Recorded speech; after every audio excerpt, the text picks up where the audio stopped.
एक बार फिर से स्वागत है आप सभी का। आप देख रहे हैं जागो भारत। और देखिए, आप सबसे पहले बात करने वाले हैं दिल्ली में जो एक दर्दनाक घटना घटी है। 40 फीट गहरे बोरवेल में एक बच्चा गिर गया। दिल्ली जल बोर्ड के बोरवेल में ये बच्चा गिरा है, जहां पर टीम इस वक्त मौके पर मौजूद है। एनडीआरएफ की टीम है, फायर सर्विस की टीम है, जो कि रेस्क्यू करने में जुटी हुई है। लेकिन बड़ी हैरत की बात है कि इतने सारे ऐसे हादसे होने के बाद भी आखिरकार क्यों ऐसे कदम नहीं उठाया जाता कि इस तरह की घटनाओं पर लगाम लगे। लगातार देश के अलग अलग कोनों से इस तरह की घटनाएं सामने आती रही। इस बार दिल्ली जल बोर्ड के बोरवेल में एक बच्चा गिरा है। 40 फीट गहरा ये बोरवेल है। आप अंदाजा लगाइए कि बच्चा इस वक्त किस सिचुएशन में होगा, परिवार वालों का इस वक्त क्या हाल होगा, और बच्चा यहाँ तक पहुँचा कैसे, एहतियात आखिरकार क्यों नहीं बरते गए, इस लापरवाही के लिए कौन जिम्मेदार है, उस बच्चे की जिंदगी को खतरे में डालने के लिए कौन जिम्मेदार है, ये सवाल लगातार उठ रहे हैं। और देखिए, हर माँ बाप जाहिर तौर पर इन तस्वीरों को देख के सिहर रहा होगा, क्योंकि सोचिए जब बच्चा यहाँ गिरा है, किसी भी माँ बाप की सांस कैसे फंसी हुई होगी कि उनका बच्चा बस जल्दी से बाहर निकले, वो ठीक होगा अंदर के नहीं होगा। ज़रा सोचिए, जिस बच्चे को पलकों पर बिठा कर रखते हैं, वो बच्चा ज़िंदगी और मौत की जंग को लड़ रहा है। वहाँ टीम्स लगातार मौजूद है, वो कब बाहर आएगा ये नहीं पता। अब उसे कोई खाना कब मिलेगा, उसे पीने के लिए पानी कब मिलेगा, माँ बाप के जहन में बार बार कुछ इस तरह के ख्याल आ रहे होंगे। लेकिन इस बीच दिल्ली जल बोर्ड की लापरवाही के कारण लोगों में गुस्सा बढ़ रहा है। 40 फीट गहरे बोरवेल में बच्चा गिरा। ये देखिए वो बोरवेल है जिसमें वो बच्चा गिरा है। दिल्ली जल बोर्ड की लापरवाही इसमें सामने आई है। दिल्ली जल बोर्ड की लापरवाही के कारण से आज एक बच्चा जिंदगी मौत के बीच जूझ रहा है। एनडीआरएफ की टीम इस वक्त रेस्क्यू में लगी हुई हैं। टीम्स ने लगातार इक्विपमेंट्स को भी वहाँ पर सेट किया हुआ है। अब देखिए, क्रेन्स का सहारा लिया जा रहा है, बाकी कुछ मशीन्स का सहारा भी लिया जा रहा है। लेकिन बच्चा कब तक बाहर आ पाएगा, इसके बारे में कोई कुछ कह पाने को अभी तैयार नहीं है, क्योंकि सिचुएशन वैसी नहीं है। बिल्कुल, और बड़ी बात है कि बच्चे की उम्र का भी पता नहीं चल पा रहा कि आखिर कितना बड़ा बच्चा है, इसकी फ़िलहाल जानकारी नहीं मिल पाई, क्योंकि आनंद फानन में जैसे ही इसकी सूचना मिली, जो टीम्स थी वो वहाँ पर पहुँची हुई हैं और रेस्क्यू ऑपरेशन, बचाव कार्य वहाँ पर लगातार चल रहा है। और कोशिश बस यही है कि जल्द से जल्द बच्चे को सकुशल बाहर निकाल लिया जाए। आगे बढ़ेंगे, राजस्थान से खबर आपको बताएंगे, जहाँ पर आज पेट्रोल पंप बंद रहने वाले हैं। पेट्रोल पंप संचालकों की हड़ताल है। सुबह से 48 घंटे तक ये पेट्रोल पंप बंद रहेंगे। पेट्रोलियम डीलर्स एसोसिएशन ने ये जानकारी दी है। तेल सस्ता ना होने की वजह से हड़ताल करने का निर्णय लिया गया। तो जाहिर सी बात है, आज राजस्थान के लोगों को थोड़ी सी परेशानी होगी। अब पेट्रोलियम डीलर्स एसोसिएशन के द्वारा ये जानकारी दी गई है कि सुबह से लेकर 48 घंटे तक तमाम जो पेट्रोल पंप है वो बंद रहेंगे। तेल सस्ता ना होने के कारण पेट्रोल पंप बंद रखने का निर्णय लिया गया है। तो 48 घंटे तक पेट्रोल पंप बंद रहेंगे और ऐसे में आम लोगों की जो परेशानी है वो बढ़ती हुई नजर आ रही है। हाँ, बताएं, पेट्रोल पंप बंद है, कहाँ से आ रहे हैं आप? अरे भैया बहुत दूर से आ रहा हूँ, पेट्रोल नहीं मिल रहा है, मेरे को दूर भी जाना है बहुत, इधर जाना था दिल्ली की तरफ। परेशानी तो हो ही रही है, कितने दिन क्या पेट्रोल पंप बंद हो गया और कोई लेना देना है नहीं, गरीब आदमी परेशान हो रहा है और पता नहीं कौन बंद कर रहा है कौन नहीं कर रहा है, ये भी पता नहीं है। मैं 5 पेट्रोल पंप पे जाके आया हूँ भैया, कहीं भी पेट्रोल नहीं मिल रहा है, सब जगह बंद कर रखा है। जैसे चेन लगा रखी है, सब जगह चेन लगी हुई है और पेट्रोल मिल रहा नहीं है बिल्कुल भी। रात को देखा तो रात को बहुत भीड़ थी, मैंने कहा सुबह डलवा लूँगा, अब सुबह तो बंद ही करके चले गए सब। अब गांव निकलना हमको, अभी इसी चक्कर में आया थे, पेट्रोल चेक कर लेता हूँ, मिल रहा है तो देखते ना, फिर अब किस दूसरे साधन से जाना पड़ेगा। तो राजस्थान में तेल सस्ता नहीं होने के कारण 48 घंटे तक पेट्रोल पंप बंद रहेगा। आप बयान सुन रहे थे, लोगों की प्रतिक्रिया सामने आ रही थी कि किस तरह से उन्हें परेशानियां हो रही। खबरों में बढ़ेंगे आगे, अमृतसर की बात करेंगे। शहनाज गिल के पिता को धमकी मिली है। शहनाज गिल के पिता को पाकिस्तान से धमकी मिली है। धमकी देने वाले ने 50 लाख की फिरौती भी मांगी है। फिरौती के साथ जान से मारने की धमकी दी गई है। ये बड़ी जानकारी सामने आ रही है। शहनाज गिल के पिता को पाकिस्तान से धमकी और 50 लाख की फिरौती की मांग की गई। हालांकि अब देखना होगा कि इस पूरे मामले में किस तरह से जांच किया जा रहा है, क्या आगे इस पूरे मामले में लेकर कार्रवाई हो रही है। शहनाज गिल के पिता को पाकिस्तान से धमकी भरा ये कॉल और 50 लाख की फिरौती मांगी गई है। आगे बढ़ेंगे। कठुआ हादसे के बाद फिरोजपुर मंडल का ऐलान किया गया है, बिना गार्ड नहीं चलेगी मालगाड़ी। 60 गुड्स ट्रेन मैनेजर का चयन भी बाकायदा इसके लिए किया गया है। ट्रेनिंग के बाद इन मैनेजर्स की तैनाती की जाएगी। तो जिस तरीके से कठुआ हादसा हुआ उसके बाद फिरोजपुर मंडल ने एक बड़ा ऐलान किया है, रणनीति तय की गई है। वो ये कि अब जो मालगाड़ी हैं वो बिना गार्ड के नहीं चलेगी, यानी कि गार्ड उसमें मौजूद रहेगा, क्योंकि अभी तक आपने देखा मालगाड़ी ऐसे ही चलती है, उसमें कोई गार्ड मौजूद नहीं होता। लेकिन अब ये फैसला लिया गया कि नहीं, अगर मालगाड़ी चल रही तो उसमें गार्ड जो है वो तैनात रहेगा, बाकायदा इसके लिए ट्रेनिंग भी मैनेजर्स को दी जाएगी। और चलिए आगे बढ़ेंगे और बात करेंगे बसपा की क्या भूमिका इस बार के आम चुनाव में रहने वाली है। देखिए, पहले चर्चा ये चल रही थी कि हो सकता है कि किसी गठबंधन में तो आएंगी बसपा, लेकिन अभी खबर ये है कि बसपा अकेले ही चुनाव लड़ेगी और बसपा का अकेले चुनाव लड़ने का फैसला अटल है। बसपा सुप्रीमो ये बात कह रही है। बसपा सुप्रीमो मायावती का ये स्टेटमेंट है, गठबंधन तीसरा मोर्चा बनाने की अफवाह ना फैला, यूपी में बसपा मजबूत है।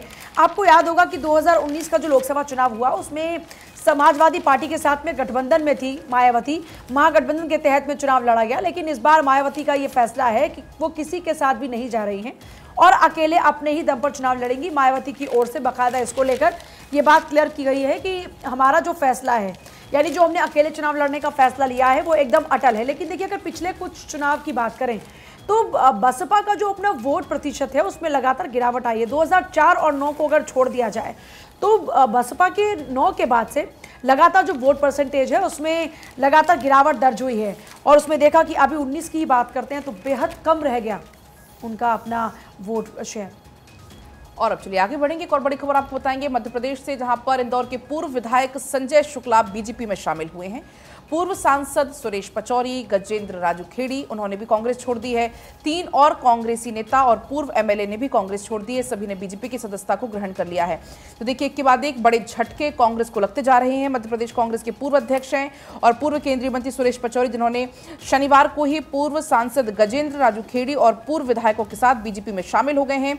ना सिर्फ मध्य प्रदेश बल्कि बात अगर बंगाल की करें तो बंगाल में भी झारग्राम सीट से बीजेपी सांसद कुनार हेम्ब्रम का व्यक्तिगत कारणों से पार्टी से इस्तीफा सामने आया है, क्योंकि अब चुनाव बहुत नजदीक है और ऐसे में लगातार उथल पुथल जारी है, पार्टी में उथल पुथल जारी है और ये कह सकते हैं बड़ा झटका है मध्य प्रदेश कांग्रेस को। बिल्कुल, तो बढ़ेंगे खबरों में आगे। और अब देखिए, बात किसान आंदोलन की करेंगे। देश भर में 4 घंटे किसान आज ट्रेन रोकेंगे। अखबारों में भी इसका जिक्र। हरियाणा पुलिस की चेतावनी और शामिल हुए तो कार्रवाई होगी। पंडेर पुलिस स्टेशन और फाटक के पास से ट्रैक पर बैठेंगे। तो किसान आज फिर 52 जगहों पर रेल का चक्का जाम करते हुए नजर आएंगे और केंद्र सरकार द्वारा कुछ फसलों पर एमएसपी देने के बयान से किसान मोर्चा आज भड़क उठा और किसान मोर्चा के नेताओं ने केंद्र की पेशकश को रद्द करते हुए पंजाब में 10 मार्च को 52 जगहों पर 12 से लेकर 4 बजे तक रेल का चक्का जाम करने का ऐलान कर दिया। पंडेर का क्या कुछ बयान सामने है, सुनिए। आज देश व्यापी 12 ਤੋਂ 4 ਵਜੇ ਤੱਕ ਰੇਲ ਰੋਕੋ ਅੰਦੋਲਨ ਹੈਗਾ। ਇਹਦੇ ਵਿੱਚ ਜਿੱਥੇ ਸਾਰੇ ਦੇਸ਼ ਦੇ ਵਿੱਚ ਆਪਣਾ ਰੇਲ ਰੋਕੋ ਹੋਣਾ, ਪੂਰੇ ਪੰਜਾਬ 'ਚ ਰੇਲ ਰੋਕੋ ਹੋਣਾ। ਸੋ ਦੇਸ਼ ਵਾਸੀਆਂ ਨੂੰ, ਪੰਜਾਬੀਆਂ ਨੂੰ ਵੱਧ ਤੋਂ ਵੱਧ ਗਿਣਤੀ ਵਿੱਚ ਜਿੰਨੇ ਵੀ ਲੋਕ ਨੇ ਅੱਜ ਐਤਵਾਰ ਦਾ ਦੇਣਾ, ਹਰ ਤਬਕੇ ਨੂੰ, ਸਿਵਲ ਸੁਸਾਇਟੀ ਨੂੰ ਹਰ ਥਾਂ ਤੇ ਪਹੁੰਚ ਕੇ ਆਪਣੀਆਂ ਮੰਗਾਂ ਵਾਸਤੇ ਬਾਈ ਅਸੀਂ ਐਮਐਸਪੀ ਦਾ ਗਰੰਟੀ ਦਾ ਕਾਨੂੰਨ ਬਣਾਉਣਾ, ਕਿਸਾਨ ਮਜ਼ਦੂਰ ਨੂੰ ਕਰਜ਼ਾ ਮੁਕਤ ਕਰਾਉਣਾ ਵਾ। ਇਸ ਤਰੀਕੇ ਨਾਲ C250 ਦੇ ਅਨੁਸਾਰ ਫਸਲਾਂ ਦੇ ਭਾਅ ਲੈਣੇ ਆ। बढ़ते खबरों में आगे और अगली बड़ी खबर, कांग्रेस को पस्त करने की दक्षिण नीति में बीजेपी सफल हो गई है। 6 साल बाद चंद्रबाबू नायडू की टीडीपी से हाथ मिलाया और टीडीपी प्रमुख का स्टेटमेंट भी सामने आया। बीजेपी, टीडीपी और जनसेना मिलकर चुनाव लड़ेगी। सैद्धांतिक तौर पर मिलकर लड़ने का फैसला लिया गया और सीट शेयरिंग पर भी यहाँ पर बात फॉर्मूला जो है वो फिक्स होता हुआ नजर आया। 8 लोकसभा और 30 विधानसभा सीटों पर भाजपा और जनसेना चुनाव लड़ेंगे और 17 लोकसभा और 145 विधानसभा सीटों पर टीडीपी चुनाव लड़ेगी। लोकसभा चुनाव को लेकर बात कर लेते हैं। दरअसल तमिलनाडु में डीएमके कांग्रेस गठबंधन है, ऐसे में दोनों दलों के बीच सीट शेयरिंग का फाइनल फॉर्मूला तय। स्टालिन ने 2019 का फॉर्मूला अपनाया है। कांग्रेस को डीएमके ने 9 सीटें दी हैं। और आगे बढ़ते हुए लोकसभा चुनाव की जब बात करें तो केरल सीएम पी विजयन का बीजेपी कांग्रेस पर हमला। बीजेपी कांग्रेस पर हमला बोलते हुए कहा कि ये गठबंधन कर सकते हैं। बीजेपी बाहें फैलाए खड़ी है, वो किसी को भी स्वीकार करने के लिए तैयार हैं। ये एक बड़ा तंज कसा, एक बड़ा हमला बोला, कहा कि लड़ रहे हैं आमने सामने लेकिन ये साथ में आ सकते हैं। और अब चलिए आगे बढ़ेंगे। एक और बड़ी खबर आपको बताएंगे, पहली बार बनेगा ट्रेड सीक्रेट एक्ट। आपको बता दें, गोपनीय फॉर्मूला नहीं बताना पड़ेगा, पहली बार बनेगा ट्रेड सीक्रेट एक्ट। भारत में अब तक ऐसा कानून नहीं बना है। ये बड़ी जानकारी विधि आयोग ने 289वीं रिपोर्ट का मसौदा भी सौंप दिया है। इस एक्ट में आर्थिक गुप्तचरी पर अलग कानून का उल्लेख भी है। बढ़ते खबरों में आगे और अगली बड़ी खबर, दिल्ली एनसीआर में अभी जाने वाली नहीं है सर्दी। बारिश को लेकर मौसम विभाग ने अपडेट दिया है।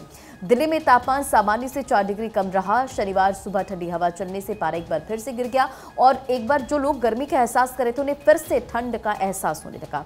पश्चिमी विक्षोभ की वजह से आंशिक बादल रहेंगे, तो मौसम विभाग की तरफ से जानकारी साझा की गई है, यानी कि अभी ठंड जाने वाली नहीं है और मौसम का मिजाज बदला हुआ है।